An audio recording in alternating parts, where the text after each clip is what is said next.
కోట బాబాయ్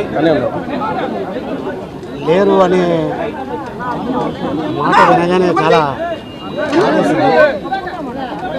ఒక బ్యాంకు ఎంప్లాయీగా, ఒక గొప్ప నటుడుగా, ఒక శాసనసభ్యుడిగా, ఒక పద్మశ్రీ అవార్డు గ్రహీతగా ఎన్నో వందల సినిమాల్లో అద్భుతమైన పాత్రలు చేసిన గొప్ప నటుడు. ఆ తరంలో ఎస్వి రంగారావు గారు, ఆ తర్వాత కైకాల సత్యనారాయణ గారు, ఆ తర్వాత కోట శ్రీనివాసరావు.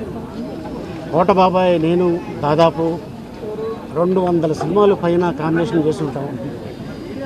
కొడుగ్గా, తమ్ముడుగా, ఫ్రెండ్గా, అసిస్టెంట్గా, తోటి నటుడిగా ఎన్నో సినిమాలు యాక్ట్ చేశాను. తెలుగు అంటే చాలా ఇష్టం, తెలుగు నటులు అంటే చాలా ఇష్టం.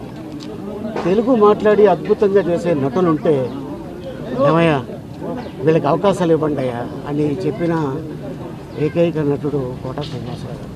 ఎందుకంటే వాళ్ళు ఇండస్ట్రీని నమ్ముకొని వచ్చారు, వాళ్ళకి వేషాలు ఇవ్వండి అని ఎప్పుడు కో డైరెక్టర్లకి, డైరెక్టర్స్కి, నిర్మాతలకి అందరికీ రిక్వెస్ట్ చేశారు.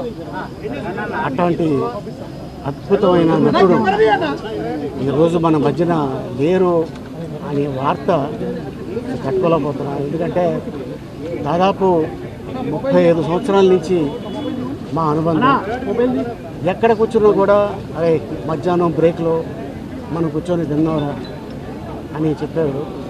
ముద్దుగా తెలుగు ఇండస్ట్రీలో మా బాబాయిని కూడా మేము అన్నిసార్లు పిలిచామో లేదో తెలియదు, కానీ ఈ కోట బాబాయిని మాత్రం కొన్ని లక్షల సార్లు పిలిచి ఉంటాం.